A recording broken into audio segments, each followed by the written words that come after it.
नमस्कार मित्रों, आखिरकार जनपद सोनभद्र वायरस संक्रमण के घेरे में आ ही गया। इसकी शंका 8 मई को ग्रीन जोन के चलते माननीय उच्च न्यायालय के आदेश पर जब अदालत खोली गई तभी यह समझ में आ गया था एक न एक दिन यह कचहरी कैंपस संक्रमण के घेरे में फंसेगा। ऐसी संभावनाएं क्यों थी? तो मित्रों, माननीय उच्च न्यायालय ने जब यह आदेश और निर्देश दिया कि अदालतें खोली जाए तो यह भी निर्दिष्ट किया था कि जिला प्रशासन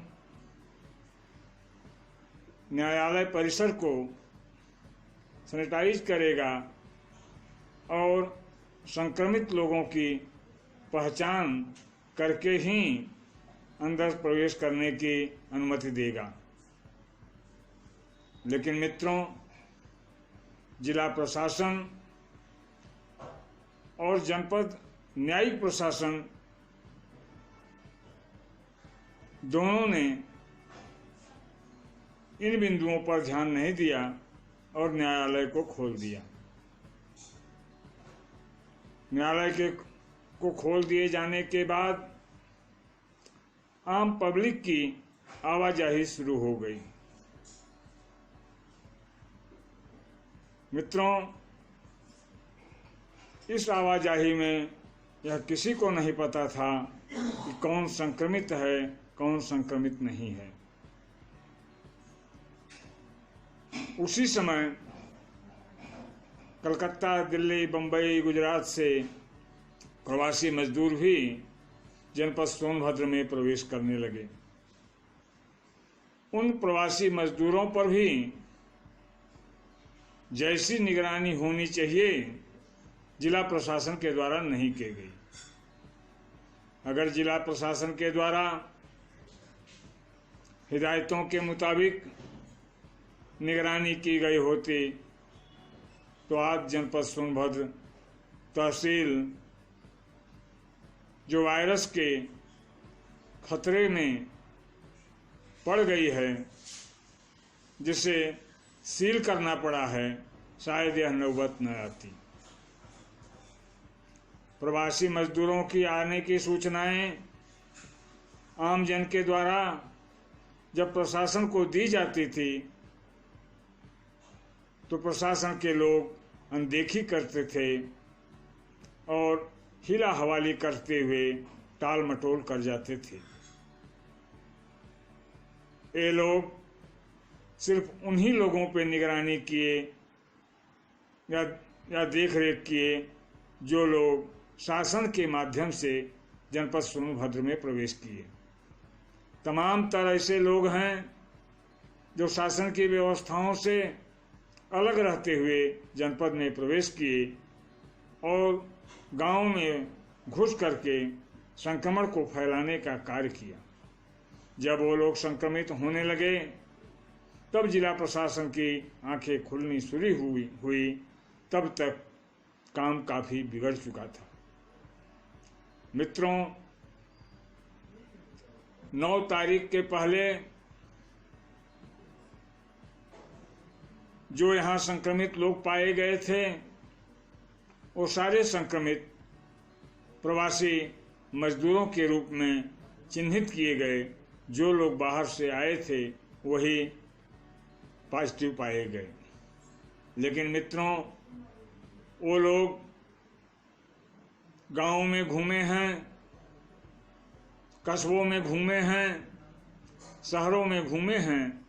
कितने लोगों को वह संक्रमण बांटा है इसका अंदाजा किसी को नहीं है। ऐसी स्थिति में 9 तारीख को सदर तहसील सोनभद्र के 3 लेखपालों का सैंपल 9 जून को जांच के लिए भेजा गया। इसमें भी बहुत बड़ी लापरवाही की गई। इन लेखपालों का सैंपल जब जांच के लिए भेजा गया तो इसकी सूचना जनमानस को नहीं दी गई। इसके चलते यह हुआ कि तमाम तर लोग उन लेखपालों से मिलते रहे। इतना ही नहीं, वो तीनों लेखपाल तहसीलदार और एसडीएम के साथ पॉजिटिव घोषित होने के पूर्व तक मीटिंगों में बैठते रहे। यह लापरवाही इतनी बड़ी लापरवाही है कि जिसको किसी प्रकार से क्षमा नहीं किया जाना चाहिए। यह जनमानस के साथ खुला खिलवाड़ है। मित्रों, आज दशा ये है कि उस कचहरी में प्रवेश करने वाले तमाम तर अधिवक्ता, तमाम तर मुंशी, तमाम तर टाइपिस्ट, तमाम तर बादकारी आते जाते रहे। किन किन लोगों से उन लेखपालों का मुलाकात हुआ है, इसको चिन्हित कर पाना बड़ा कठिन है। यह संक्रमण किस स्तर तक जनपद में फैला होगा, इसका भी आंकड़ा लगाना बड़ा कठिन काम है। ऐसी स्थिति में जिला प्रशासन ऐसी लापरवाही किन परिस्थितियों में, किन कारणों से किया, यह समझ में नहीं आता। जिला प्रशासन यह लापरवाही करने में जो गलतियां किया है, उसका खामियाजा हम जनमानस को भुगतना पड़ेगा। हम जनमानस के लोग इस जिला प्रशासन की व्यवस्थाओं के तहत असुरक्षित हो गए हैं। मित्रों, इतना ही नहीं, चौथे स्तंभ के रूप में मीडिया आती है। मीडिया भी इस तरह के समाचारों को प्रकाशित नहीं करती। मीडिया भी उतना ही समाचार पत्रों में, इलेक्ट्रॉनिक मीडिया में देती है जितना जिला प्रशासन से अनुमति पाते हैं। और चौथा स्तंभ मीडिया स्वतंत्र रूप से कार्य नहीं कर रहा है। अगर मीडिया स्वतंत्र रूप से कार्य कर रहा होता तो जिन लेखपालों का सैंपल 9 जून को लिया गया था, उसको अगर अपने समाचार पत्रों में प्रकाशित किए होते,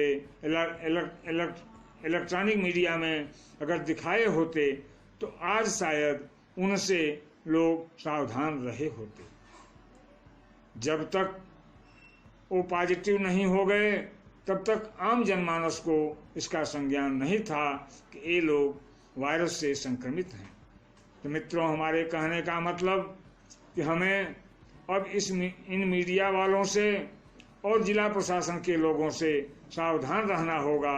इन लोगों के द्वारा हमारी सुरक्षा संभव नहीं है, इसलिए हमें अपनी सुरक्षा के लिए स्वयं सजग और तैयार रहना होगा। हमें यह ध्यान देना होगा कि हम सोशल डिस्टेंस का पालन अच्छी तरह से करें, मास्क का उपयोग अनवरत करते रहें और अपने हाथों को साबुन से तथा सैनिटाइजर से स्वच्छ बनाए रखने का प्रयास करें, तभी हम इस वायरस से बच सकते हैं। अन्यथा यह वायरस हमको भी, आपको भी अपने चपेट में ले लेगा, और हमको आपको जब चपेट में ले लेगा तो इसकी मार स्वयं को झेलनी पड़ेगी। इसके लिए न तो प्रशासन जिम्मेदार होगा और न तो मीडिया जिम्मेदार होगी। इसलिए मित्रों, हमारा यह साफ साफ कहना है कि अब हमें इन लोगों पे भरोसा नहीं है। हम स्वयं अपनी सुरक्षा करने के लिए तैयार हो जाएं। जय हिंद, जय भारत। वीडियो को सब्सक्राइब करें, शेयर करें और